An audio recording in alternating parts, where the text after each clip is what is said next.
বাংলাদেশ উন্মুক্ত বিশ্ববিদ্যালয়ের এইচএসসি পরীক্ষা 2026-এর পৌরনীতি ও সুশাসন প্রথম পত্র বিষয়ে আজকে গুরুত্বপূর্ণ কিছু চ্যাপ্টার আপনাদেরকে দেখানো হবে, যে চ্যাপ্টারগুলো থেকে আপনাদের সৃজনশীল প্রশ্ন পরীক্ষায় আসবে।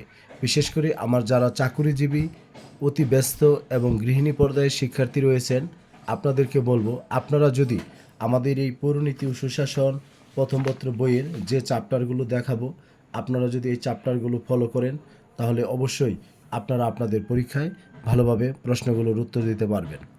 যাই হোক, কথা না বাড়িয়ে আমি আমার সকল শিক্ষার্থীকে আন্তরিক শুভেচ্ছা ও অভিনন্দন এবং সালাম জানাচ্ছি। আসসালামু আলাইকুম। এখানে শিক্ষার্থী, আমি আপনাদেরকে যেটা বলতে চাই যে আপনারা যারা আপনার 7-8-2026 তারিখ রোজ শুক্রবার, অর্থাৎ আগস্ট মাসের 7 তারিখে আপনারা যারা পৌরনীতি ও সুশাসন প্রথম পত্র বিষয়ে পরীক্ষায় অংশগ্রহণ করবেন, আপনাদের জন্য আজকে আমি এই বিষয়গুলো দেখাবো। প্রথমত এখানে দেখতে পাচ্ছেন যে আমাদের পৌরনীতি সুশাসন বই, আমি আপনাদের প্রথমে পাঠগুলো এখানে বলে দিব, তারপরে আমি আপনাদের মূল বিষয়টা এখানে দেখাবো। এখানে সবগুলো পাঠ আমরা পড়ব না, আমি আপনাদের যেই পাঠগুলো এখানে মার্ক করে দিচ্ছি, আপনারা চেষ্টা করবেন এই পাঠগুলো ভালো করে পড়ার জন্য। তবে শিক্ষার্থী, একটা বিষয় আমি আপনাদের বলে রাখি, আপনারা যে নোট পড়েন, গাইড পড়েন, পড়তে পারেন, কিন্তু মূল বইয়ের কোনো বিকল্প নেই। আপনারা যদি ভালোভাবে মূল বইটা যদি আপনারা পড়েন, তাহলে কিন্তু আপনাদের প্রশ্নগুলো শিক্ষার্থী বেশি কমন পড়বে। এখান থেকে শিক্ষার্থী আপনারা ইউনিট 1-এর 1.1, 1.2, 1.3 এই তিনটা পার্ট ভালো করে যদি পড়েন, একটা সৃজনশীল প্রশ্ন শিক্ষার্থী এখান থেকে কমন পাবেন। শুধু ইউনিট 1-এর এই তিনটা পার্ট ভালো করে পড়লে এখান থেকে আপনাদের সৃজনশীল প্রশ্ন কমন আসবে। এবার শিক্ষার্থী, ইউনিট 2-এর 2.1, 2.3, তারপরে 2.4, 2.5, 2.6। এবার দেখেন ইউনিট 3-এর 3.1, 3.2, 3.4, 3.7, 3.9। এরপর শিক্ষার্থী আমাদের এখানে ইউনিট 4-এর ই গভর্নেন্স ও সুশাসন 4.1, 4.2, 4.3, 4.4, 4.5, 4.6 এই অংশগুলো পড়বেন। অনেকে ভাবতে পারেন, স্যার তাহলে বাদ দিলেন কোনগুলো? বাদ অবশ্যই এখানে অনেকগুলো অংশ আমি এখানে বলি নাই, সেগুলোই বাদ পড়েছে। এবার যান আমরা পরবর্তী ইউনিটে, যদি আমি আপনাদেরকে বলি, একটু খেয়াল করবেন। এখানে আমাদের ইউনিট 5-এর 5.2, 5.3 আর 5.5 এই অংশগুলো পড়ব। আর ইউনিট 6-এ 6.1, 6.2, 6.4, 6.5, 6.6, তারপর শিক্ষার্থী 6.12 এই অংশটা পড়বেন। 6-1, 6-2, 6-4, 6-5, 6-6 আর হলো 6.12। আর যদি কেউ পুঁজিবাত আর সমাজতন্ত্রটা দেখতে চান, একটু দেখতে পারেন। এবার আসেন সবচেয়ে গুরুত্বপূর্ণ চ্যাপ্টার, আপনাদের 7 নম্বর চ্যাপ্টার। এখানে 7.1, 7.2, 7.5, 7.6, 7.7, 7.8, 7.9 এই অংশগুলো পড়বেন। তবে আমি আপনাদেরকে বলে দিই যে এখানে আমাদের এই জায়গাটায় 7.9 থেকে আপনাদের সৃজনশীল প্রশ্ন পরীক্ষা আসবে। এটা আপনি নিশ্চিতভাবে এটা ভালোভাবে পড়বেন। আমিও আপনাদের ক্লাস নেব, যাতে করে আপনারা সবাই প্রস্তুতি নিতে পারেন।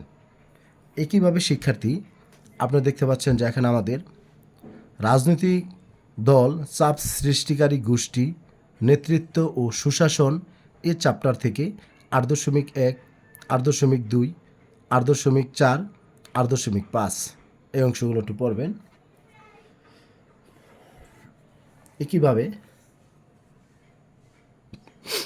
8.7, তারপরে 9 নম্বর চ্যাপ্টারে আমরা এখানে সরকারের যে গুরুত্বপূর্ণ 3টা অঙ্গ রয়েছে, আইন বিভাগ, শাসন বিভাগ, বিচার বিভাগ, এই 3টা পাঠ শুধু পড়ব। 9.1, 9.2, 9.5, 9.7, আর 9.9, 9.12। তার মানে এখন যেগুলো টিক মার্ক করা দেখতে পাচ্ছেন, এই অংশগুলোই আপনার চেষ্টা করবেন ভালো করে পড়ার জন্য।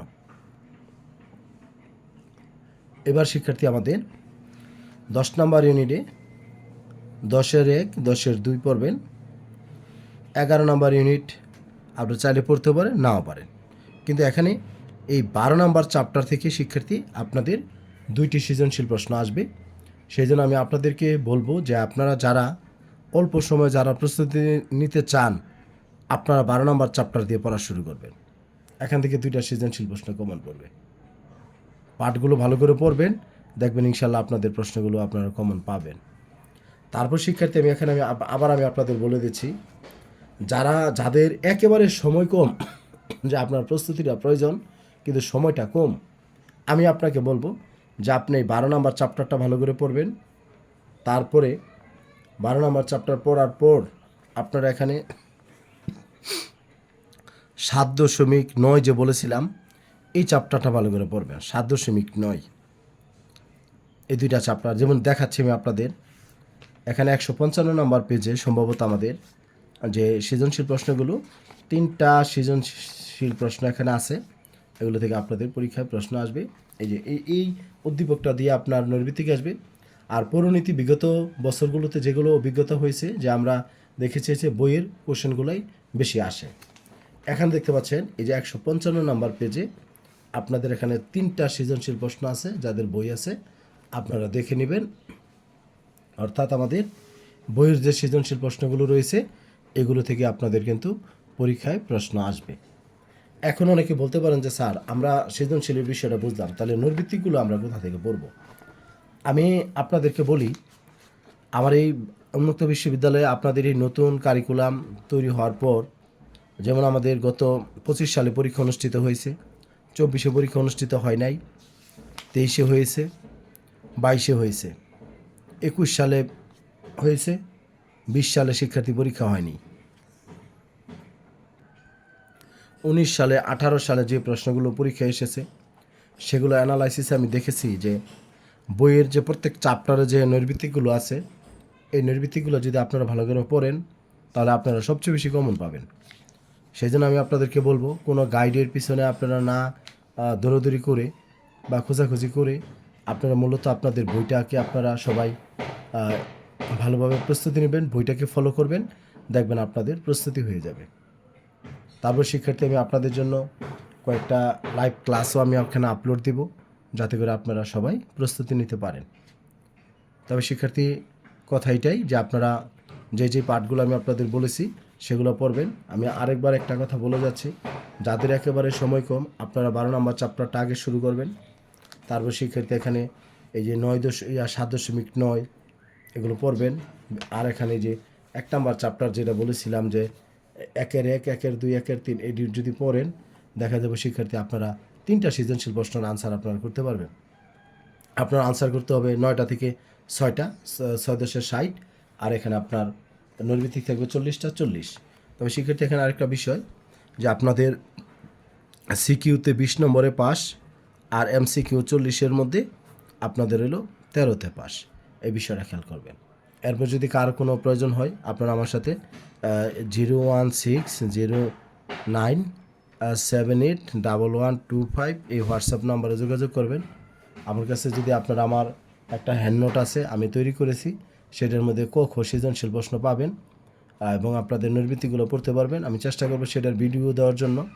তবে আজকে জাস্ট এখানেই শেষ করব। আর ওই পিডিএফটা যদি আপনারা নিতে চান তাহলে আপনি নিতে পারবেন। আমি আপনাদের যেটা বলবো যে আপনারা 150 থেকে আপনাদের কাছ থেকে আমি 170 টাকার মধ্যে এই পারিশ্রমিকটা দাবি করতে চাই। যদি আপনারা কেউ নিতে চান তাহলে আপনারা যোগাযোগ করবেন। যদি কারো প্রয়োজন হয় তাহলে আপনারা আমাকে জানাবেন। সবাই ভালো থাকবেন, সুস্থ থাকবেন।